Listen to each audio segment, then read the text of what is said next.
इंद्र शतवंदितेभ्ये स्त्रीभुवन हित मधुर विशद वाक्येभ्ये अंतातीत गुणेभ्ये नमो जिनेभ्यो जित भवेभ्ये।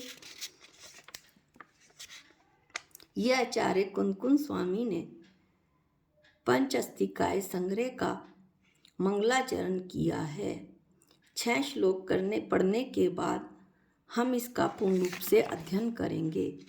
जो पहला श्लोक था वो अमृतचंद्राचार्य देव ने समय व्याख्या टीका लिखते हुए उस समय परमात्मा को नमस्कार करते हुए ये श्लोक कहा था कि सहजानंद चैतन्य प्रकाशाय महीयसे नमो नेकांत विश्रांत मही मने परमात्मने, जिसका हमने अच्छे से अध्ययन पहले वीडियो में कर लिया था।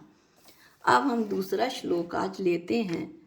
दुर्निवारनयानीक विरोध ध्वंस नोषधि स्यात्कार जीविता जियाज जैनी सिद्धांत पद्धति। यहाँ पर आचार्य देव इस श्लोक द्वारा जिनवाणी की स्तुति करते हैं।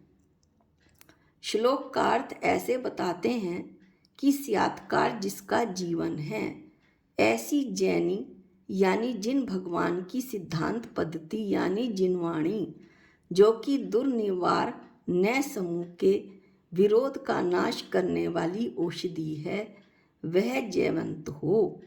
अब इसमें आए हुए सभी बातों का एक एक करके हम खुलासा करते हैं, अध्ययन करते हैं। भगवान की जो सिद्धांत पद्धति है जिनवाणी, वो जयवंत वर्ते, सदा काल रहे, सदा काल ऐसे ही फैलती रहे। और सिद्धांत क्या है कि त्रिकालिक नियम सिद्धांत कहलाते हैं। जैसे दृष्टांत में हम कह सकते हैं कि 2 और 2 4 ही होते हैं, 5 नहीं होते। और दृष्टांत यह है कि आत्मा जानने का ही कार्य करती है, इसके अलावा वो कुछ कर ही नहीं सकता। यह त्रिकालिक नियम है, तो यही त्रिकालिक नियम सिद्धांत कहलाता है।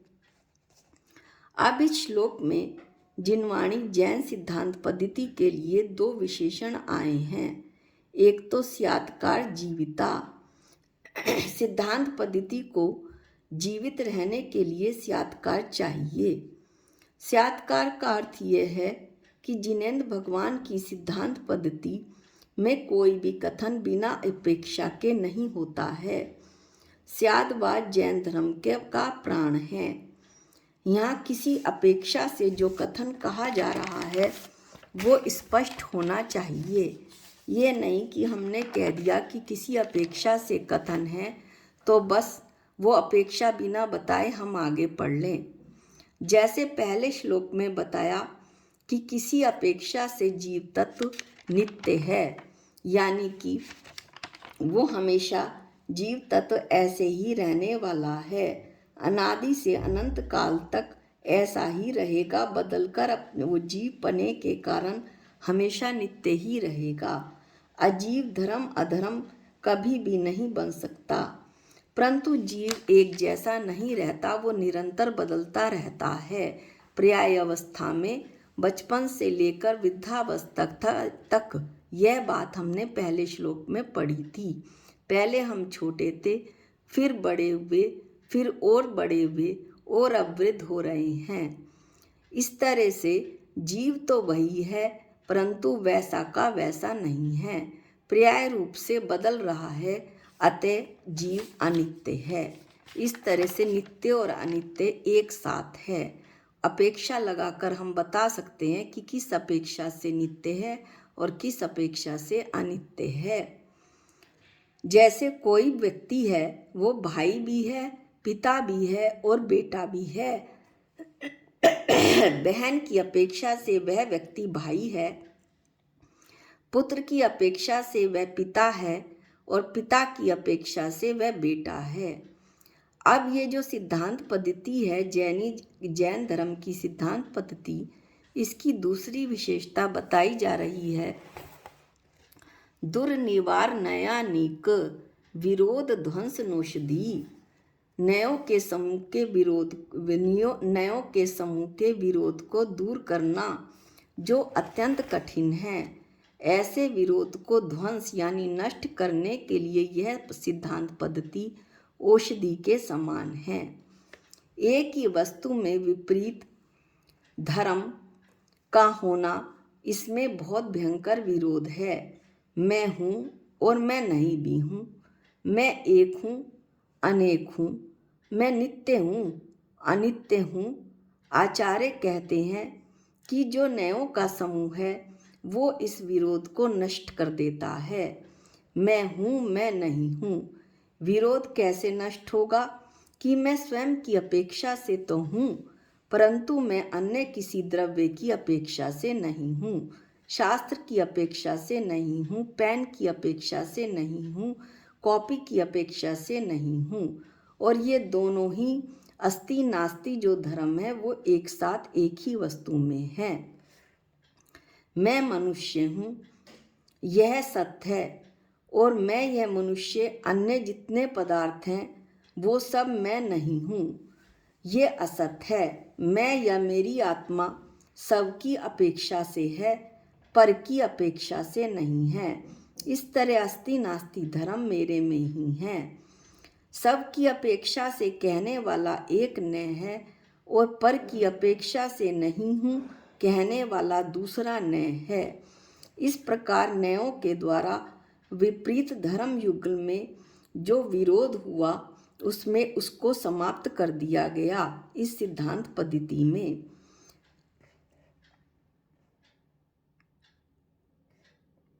पहले श्लोक में अनेकांत शब्द का प्रयोग हुआ था। ये बताया गया था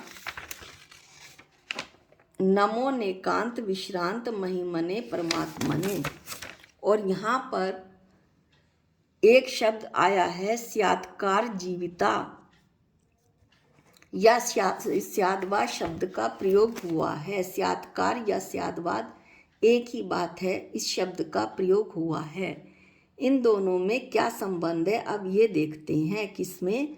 स्यादवाद और अनेकांतवाद में। वस्तु का नाम ही अनेकांत है। वस्तु अनंत धर्ममयी है। वस्तु का जो पर्यायवाची है वो अनेकांत कहा जा सकता है। आत्मा, पुद्गल, धर्म, अधर्म, काल ये सब अनेकांतमयी हैं, क्योंकि इन सब में विरोधी धर्म युगल पाए जाते हैं। अनेकांत की परिभाषा हमने पहले श्लोक में भी पढ़ ली थी कि प्रत्येक वस्तु में वस्तुपने को उत्पन्न करने वाली जो अस्तित्व नास्तित्व या अस्ति नास्ति आदि परस्पर दो विरुद्ध शक्तियों का प्रकाशित होना अनेकांत है। अभी भी बताया कि आत्मा सदा सब रूप से है, पर रूप से नहीं है। ऐसी सच्ची दृष्टि ही अनेकांत दृष्टि है। इस अनेकांत के कारण जैन दर्शन अन्य दर्शनों से अलग है।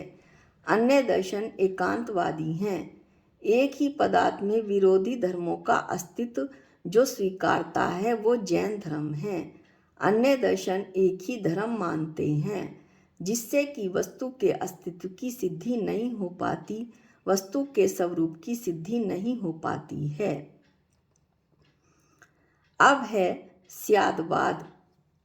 स्यादवाद क्या है कि ये जो अनेकांत में वस्तु है, यानी कि जिसमें दो परस्पर विरुद्ध शक्ति एक साथ प्रकाशित हो रही हैं, ऐसे वस्तु के अनेकांत स्वरूप को समझाने वाली जो कथन पद्धति है वो स्यादवाद है।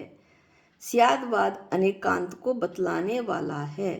स्यात् यानी कथनचित, किसी प्रकार, किसी अपेक्षा से, और जो वाद है यानी कथन, किसी अपेक्षा से कहना, वो स्यादवाद है।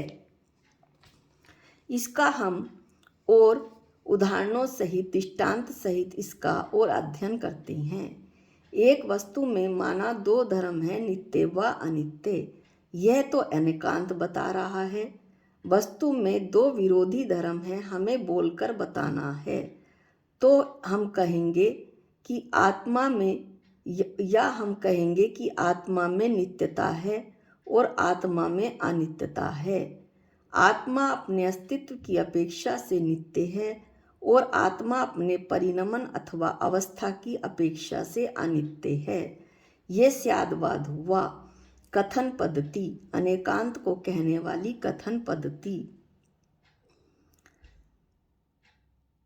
आत्मा हमेशा आत्मा रहता है, जैसा कि पहले श्लोक में हमने पढ़ा था। पहले भी आत्मा, वर्तमान में भी आत्मा और भविष्य में भी आत्मा, अतः वो नित्य है। लेकिन अपनी परिणमन पर्याय की जो उसमें अवस्था का परिणमन होता है, अवस्थाएं बदलती हैं, उसकी अपेक्षा से आत्मा अनित्य है। अब इसे दृष्टांत की, ये तो था दाष्टांत, दृष्टांत की सहायता से और अच्छा समझ में आएगा। जैसे सोने का जेवर है, कंगन है, तो स्वर्ण पने की अपेक्षा से, अर्थात सोने के कड़ में, कंगन में जो सोना है वो नित्य है। कंगन बनने से पहले भी सोना था, जब कंगन बना तब भी सोना है, और कंगन से कुछ और बनेगा तो भी सोना ही रहेगा। यदि कंगन को गलाकर कुंडल बना दिए, हार बना दिया, तो भी वो सोना ही रहेगा। इस तरह से कंगन में जो सोने के कारण स्वर्ण पना है वो नित्य है। लेकिन जो उसमें वो सोने से कंगन, हार और झुमके बन रहे हैं, उन अवस्थाओं की अपेक्षा से सोना अनित्य है। इस तरह अपेक्षा लगाकर ही वस्तु को का स्वरूप समझा जा सकता है। इस ऐसा स्यादवाद कहता है। अनेकांतमयी वस्तु के विरोधी धर्मों को समझाने और कहने के लिए स्यादवाद का उदय होता है। अनेकांत की जो हम परिभाषा पहले श्लोक में भी पढ़ चुके हैं, उसमें हमने पढ़ा था कि वस्तु में अनंत गुण होते हैं। ऐसा हमने संधि विच्छेद करके पढ़ा था कि अनेक प्लस अंत, अनेक माने अनंत और अंत माने गुण। तो वस्तु में जो अनंत गुण है वो तो अन्य दर्शन भी मान लेते हैं, परंतु समस्या कहाँ आती है, जो हमने दूसरी परिभाषा पढ़ी थी, अनेक यानी एक से अधिक यानी दो, और अंत माने धर्म यानी दो धर्म एक वस्तु में एक ही समय में जो रहते हैं, वो बात कहने में अन्य दर्शन विरोध करते हैं। अब इसमें एक शब्द और आया है, दुर्निवार न समूह। तो ये न क्या है, यह भी हम पढ़ते हैं। न शुद्ध ज्ञान का अंश है, ज्ञान की पर्याय है, यानी हमारे ज्ञान की अवस्था में, यानी न में वस्तु को पूरा ना जानकर एक विशेष अपेक्षा मात्र से जाना जाता है।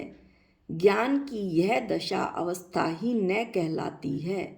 जैसे हमने कहा कि अपने स्वर्ण पने के कारण सोना नित्य है। कल भी सोना था, आज भी सोना है और आगे भी सोना रहेगा। तो उसका नित्यपना, स्वर्ण पने का बताने के लिए हमें इतना ज़्यादा शब्दों का प्रयोग, वाक्यों का करना पड़ेगा।